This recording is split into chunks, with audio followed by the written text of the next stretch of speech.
பெரிய பேச்சாளர் இல்லை. உங்களைப் போல் எனக்கு மொழி புலமையும் இல்லை. நிறைய தயக்கங்கள். ஆனால் பாட்டியை பற்றி பேச வேண்டும் என்ற ஆசை. இதை தவிரவிடக்கூடாது என்கின்றது என் மனது.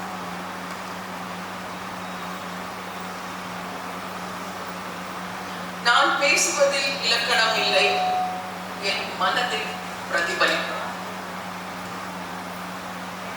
நான் அவருடைய எழுத்து புலமைகளையோ மொழிபெயர்ப்பின் திறனையோ பேச இங்கு வரவில்லை. நான் அந்த எழுத்தாளரின் மறுபக்கத்தை பற்றி பேச வேண்டுகிறேன்.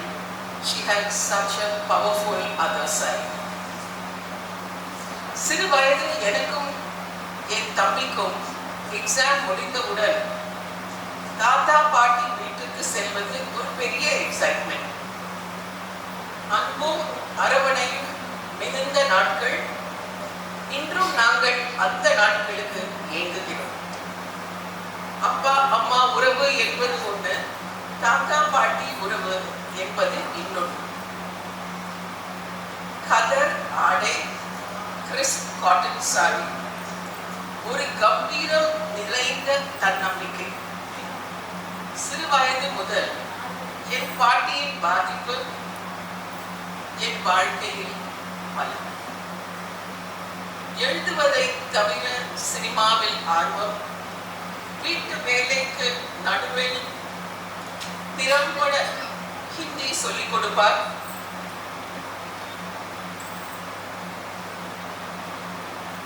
இன்றும் அவரிடம் ஹிந்தி பயின்ற பலர் அவருடைய வாக்கு திறமையை பற்றி பேசுகிறார்கள். கூகுளும் சாட் ஜிபிடியும் இல்லாத நாட்கள்.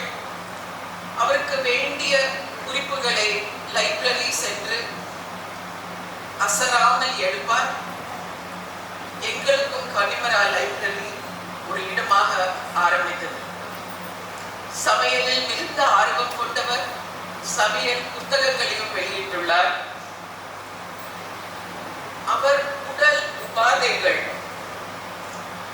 அவரோட வாழ்வில் ஒரு பங்க்சுவேஷன் மார்க்.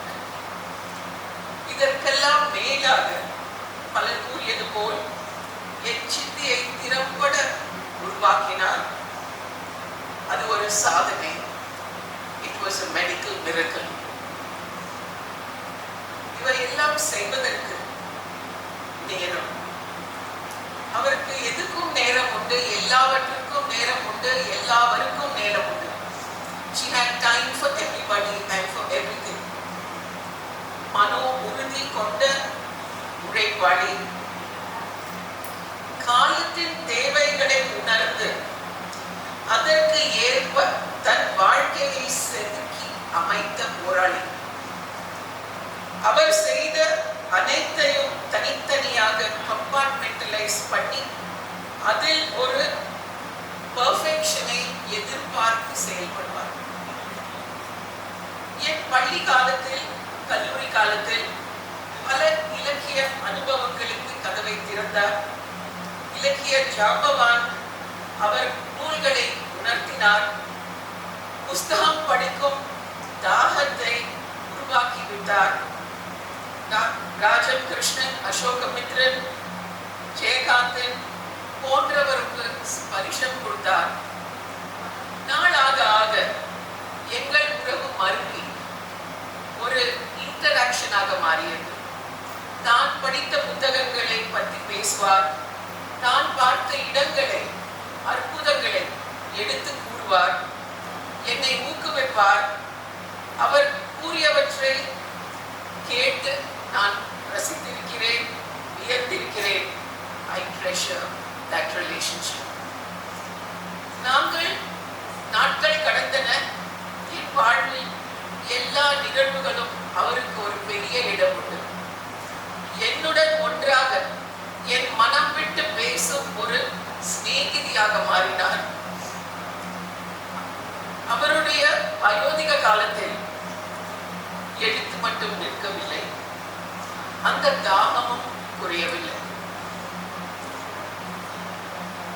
அந்த காலகட்டத்தில் நிறைய பகிர்ந்தார். அவருடைய ஐயங்கள், அவருடைய உடலின் பாதிப்புகள், அவருடைய வாழ்க்கையின் கண்ணோட்டங்கள், அவை மூலம் நான் நிறைய பாடங்களை கற்றேன். She stands very tall, large shoes for us to fill. நான் இங்கு கம்பனை கூறுகிறேன். Context is very different. தோள் கண்டார், துணை கண்டார், கொழுமலர் கமலம் கண்டார், தாழ் கண்டார், தாழை கண்டார், தடக்கை கண்டாலும் மகனே ஊர்கொண்ட சமயத்து அண்ணார் உருவு கண்டாரை வந்தார். அதுபோல் அவர் எழுத்தை பார்த்தவர்கள் எழுத்தை பார்த்து வியந்தார்கள். அவரை தாயென பார்த்தவர்கள் அதை முழுக்க அனுபவித்தார்கள்.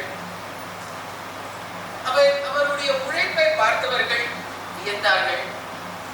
ஆனால் ஒரு பாட்டியாக பார்த்த நான் இன்றும்